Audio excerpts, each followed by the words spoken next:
మీరు చూస్తున్నారు YN news. మా ఛానల్ మీకు నచ్చితే లైక్ చేయండి, షేర్ చేయండి, సబ్స్క్రైబ్ అవ్వడం మాత్రం 2014 నుంచి 19 గ్రామంలో ఈ గ్రామంలో ముఖ్యంగా ఏ సిమెంట్ రోడ్లు వేసామన్నా ఎక్కడైనా డ్రైన్లు కట్టామన్నా కేవలం తెలుగుదేశం పార్టీ హయాంలోనే జరిగింది. అది మనం అందరం కూడా గ్రహించుకోవాలి.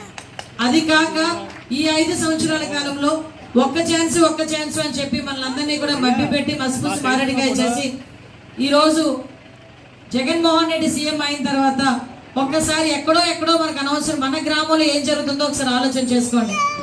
మేము 2014 నుంచి 19 వరకు మీ ఎమ్మెల్యేగా ఉండేటప్పుడు మీరందరూ కూడా బ్రిడ్జ్ గురించి ఎక్కువగా అడిగేవారు. ఎందుకంటే ఆ బ్రిడ్జ్ సుమారుగా ఇక్కడ హ్యాచరీలో పనిచేసే 4 గ్రామాల వాళ్ళకి కూడా ఉండే అనుసంధానంగా ఉండే ఒక బ్రిడ్జ్. ఆ బ్రిడ్జ్ చాలా మంది ఇబ్బందులు పడుతున్నారని ఆ రోజుల్లో మేము దానికి ఎస్టిమేషన్ వేసి డబ్బులు శాంక్షన్ చేస్తే ఈలోపు ఎలక్షన్ కోడ్ వచ్చి అది ఆగిపోయింది. తర్వాత వచ్చిన వైఎస్ఆర్సీపీ నాయకులందరూ కూడా ఎట్టి పరిస్థితుల్లోనైనా ఆ బ్రిడ్జ్ వేస్తామని చెప్తే మీరందరూ కూడా నమ్మి ఓట్లేశారు. ఆ రోజు ఉన్న డబ్బులకి ఇంకో 5 లక్షలు ఎక్స్ట్రా వేసి ఉంటే ఆ బ్రిడ్జ్ కంప్లీట్ అయిపోయేది.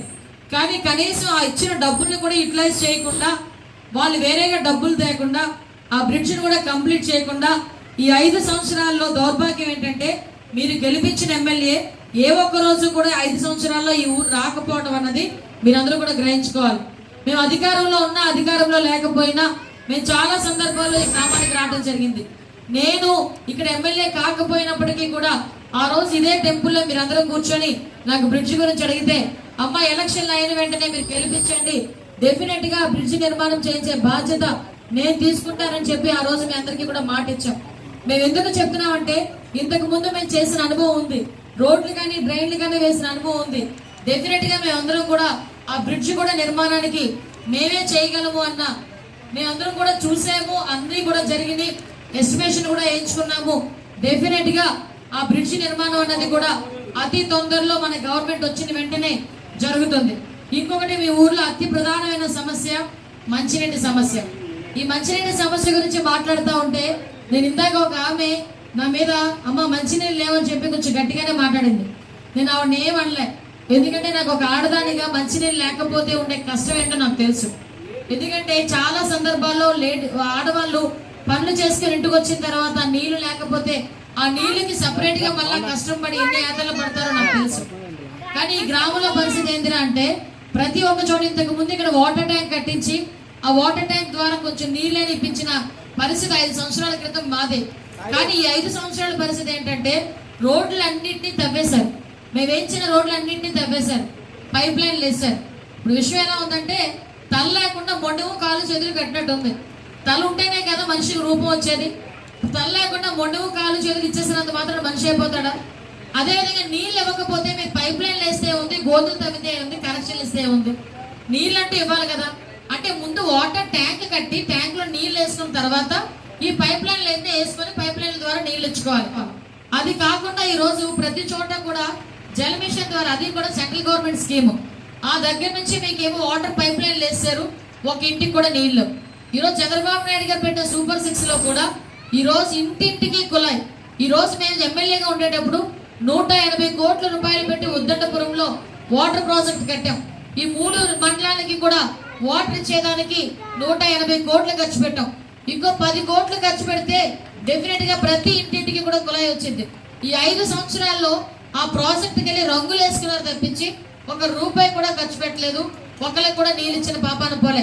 ఇంతకు ముందు మేము చేసిన అనుభవంతో చెప్తున్నాం, మళ్ళీ చేయగలం నమ్మకంతో చెప్తున్నాం. మీ అందరికీ హామీ ఇస్తున్నా, ఇంటింటికి కుళాయి ఇచ్చే బాధ్యత నాది.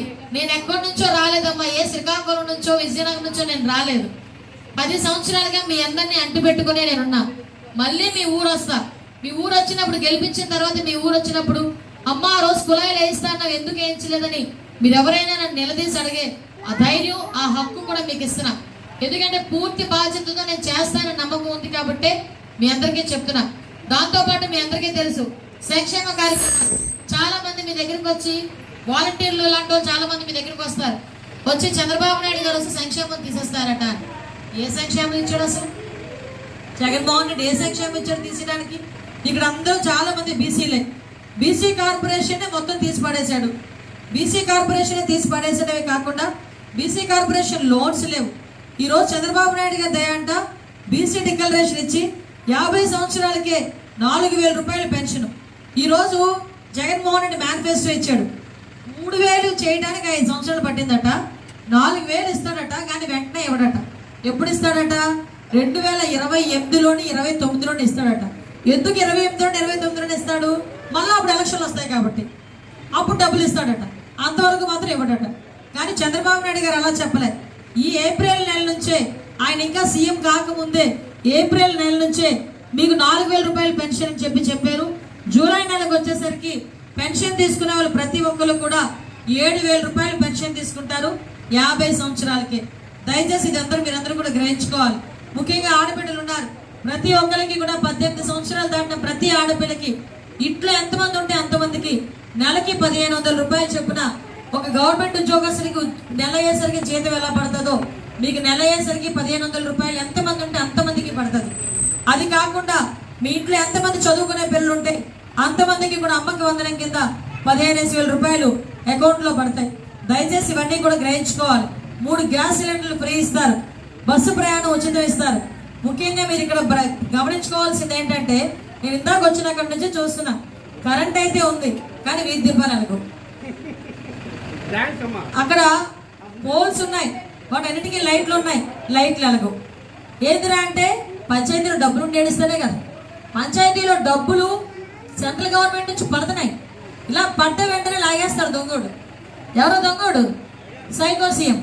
ఇలా డబ్బులు పడగానే నేనైతే బయట తిడుతున్నాను, కానీ ఈ ఊరు పంచాయతీ ప్రెసిడెంట్ ఇంట్లో ఉండి అదే పని చేస్తూ ఉంటాడు, తిట్టుకుంటూనే ఉంటాడు జగన్మోహన్ రెడ్డి. 1 రూపాయి కూడా ఉంచట్లే.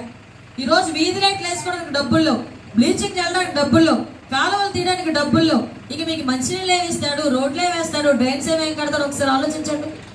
దయచేసి మీరందరూ కూడా ఒకటే ఆలోచన చేయాలి. రేపు పొద్దున్న ఎంపీ అభ్యర్థి కింద మన సీఎం రమేష్ గారు. మన పిల్లలు చాలా మంది చదువుకొని ఉద్యోగాలు లేకుండా ఉన్నారు. చదువుకోవడం కూడా ఎలా చదివిస్తామంటే ఒక పూట తిని ఒక పూట తినక చదివిస్తాం.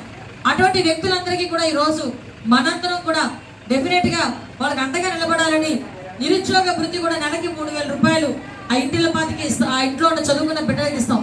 అదే కాకుండా చాలా మంది ఇక్కడ పూరికి కోనార్కి కూడా వెళ్ళిపోయి అక్కడ వలస వెళ్ళే పరిస్థితి ఉంది. వాళ్ళందరికీ కూడా చదువుకునే ఉద్దేశంతో డెఫినెట్ గా బీసీ వెల్ఫేర్ హాస్టల్ కూడా కట్టించాలి. ఇక్కడే మా మత్స్యకార నాయకులు వంగా రావణ్ గారు, విశ్వనాథ్ గారు కూడా ఇక్కడే ఉన్నారు. మత్స్యకారులకి ప్రత్యేకంగా 50 సంవత్సరాలకే పెన్షన్ పథకం ఏర్పాటు చేసింది కూడా తెలుగుదేశం పార్టీ. మళ్ళీ తిరిగి బీసీలందరికీ కూడా ఈ టర్మ్ నుంచి 50 సంవత్సరాలకి పెన్షన్ ఇచ్చే బాధ్యత కూడా చంద్రబాబు నాయుడు గారు, పవన్ కళ్యాణ్ గారు కలిపి తీసుకుంటున్నారు. ఇంతకు ముందు ఇక్కడ నన్ను ఒక బోర్ అడిగారు, కానీ నీ పెద్దలందరూ కూడా ఏంటది మినరల్ వాటర్ ట్యాంక్ అడుగుతామని చెప్పి అది వద్దన్నారు. మళ్ళీ కంపల్సరీగా మినరల్ వాటర్ ట్యాంక్ తో పాటు అక్కడ 5 లక్షల రూపాయలు పెట్టి మినరల్ వాటర్ ట్యాంక్ కూడా కట్టించి ఇచ్చే బాధ్యత కూడా మేము తీసుకుంటాం. దయచేసి మీరందరూ కూడా ఆలోచన చేసుకోండి. సీఎం రమేష్ గారిని కమలం గుర్తు మీద, నన్ను సైకిల్ గుర్తు మీద ఓటేసి మంచి మెజార్టీతో గెలిపించాల్సిందిగా ఇక్కడున్న అక్క చెల్లెములందరినీ, అన్నదమ్ములందరినీ అడుగుతున్నా. అమ్మ, నేను మీ ఇంట్లో ఒక ఆడపిల్ల లాంటి దాన్ని. మీరు ఒక అక్కలా భావిస్తారో, ఒక చెల్లిగా భావిస్తారో, ఒక కూతురుగా భావిస్తారో, మీ ఇంట్లో ఆడపిల్ల కనుక పోటీ చేస్తే ఎలా దీవిస్తారో దీవించండి. మళ్ళీ నాకు ఒక అవకాశం ఇవ్వండి. డెఫినెట్ గా ఈ గ్రామంలో ఏవైతే వసతులు లేవో ఆ వసతులన్నీ ఏర్పాటు చేసే బాధ్యత నీ ఇంటి ఆడపిల్లగా నేను తీసుకుంటానని మిమ్మల్ని అందరినీ కూడా కోరుకుంటూ, మీ ఆశీర్వాదం కోరుతూ, రాబోయే ఎలక్షన్స్ లో మే 13 తారీఖున జరగబోయే ఎలక్షన్స్ లో 2 ఓట్లు ఇస్తారు. ఒక ఓటు ఎంపీ గారిది కమలం గుర్తు మీద, రెండొక ఓటు మీ ఇంటి ఆడపిల్లైన నన్ను సైకిల్ గుర్తు మీద ఓటేసి మంచి మెజార్టీతో గెలిపిస్తారని మిమ్మల్ని అందరినీ కూడా కోరి ప్రార్థించుకుంటూ మీ ఆశీర్వాదం కోరుతూ సెలవు తీసుకుంటున్నా. జై హింద్, జై తెలుగుదేశం, జై జనసేన, జై బీజేపీ.